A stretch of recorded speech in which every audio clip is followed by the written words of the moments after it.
বিশ্বভারতীতে মেসির অনুষ্ঠানে অভিনেত্রী স্ত্রী শুভশ্রীর সামিল হওয়া নিয়ে সোশ্যাল মিডিয়ায় কুকথা। টিটাগড় থানায় নালিশ ব্যারাকপুর বিধায়ক রাজ চক্রবর্তীর। এটা আর মানা যায় না, এমনই মন্তব্য করেছেন রাজ। বিস্তারিত জানবো, আমাদের সঙ্গে রয়েছেন টেলিফোন লাইনে প্রতিনিধি বরুণ সেনগুপ্ত। বরুণ, দেখো, সোশ্যাল মিডিয়ায় বেশ কিছুদিন ধরেই কিন্তু মেসির সঙ্গে একটি শুভশ্রীর ছবি সেখানে পোস্ট করা হয়েছিল এবং সেই পোস্ট নিয়ে নানা রকম মন্তব্য কিন্তু উঠে আসে। তার মধ্যে থেকে এমন কিছু মন্তব্য উঠে আসে যেটা মহিলাদের বিরোধী, এমনটাই কিন্তু রাজের তরফ থেকে জানানো হচ্ছে।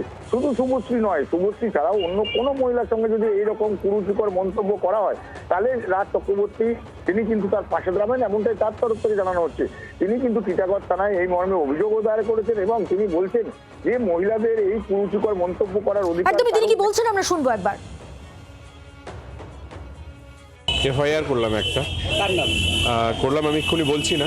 কিছু মানুষজন আছে যারা সোশ্যাল মিডিয়াতে মহিলাদেরকে প্রচণ্ড নোংরা নোংরা কথা বলেন এবং বাজে ইঙ্গিত দেন। তার ক্ষমতা থাকলে আমার সামনে এসে দাঁড়াক, আমি তার জিভ চোখ দুটোই তুলে নিতে পারি আর কি। যারা এগুলো করছে আমি তাদেরকে সবাইকে চিহ্নিত করে আমি তাদের এগেনস্টে আমি স্টেপ নেব। ম্যানেজমেন্টের ফল্ট তো ছিল, না হলে এত বড় দুর্ঘটনা ঘটে কি করে আর কি। এটা সরকারের কি ম্যানেজমেন্টের আমি জানি না, এটা সরকার তো আনেনি। আমার মনে হয় এটা এনেছিল মানে প্রাইভেট কোনো একটা কোম্পানি। ল অ্যান্ড অর্ডারটা তো সরকারের, ল অ্যান্ড অর্ডার যেমন ভাবে চাইবে সেভাবে ল অ্যান্ড অর্ডার দেবে।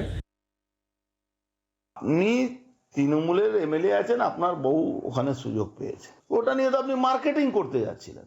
এবার হাজার হাজার কোটি টাকা চুরি হয়েছে, সে মার্কেটিং এর হিস্সা আপনার ঘাড়ে পড়বে না?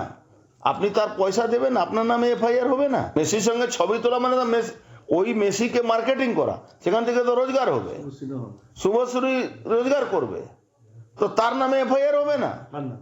শুভশ্রীর নামে এফআইআর হওয়া দরকার। বাংলার আওয়াজ, বাঙালির আবেগ, জি 24 ঘন্টা।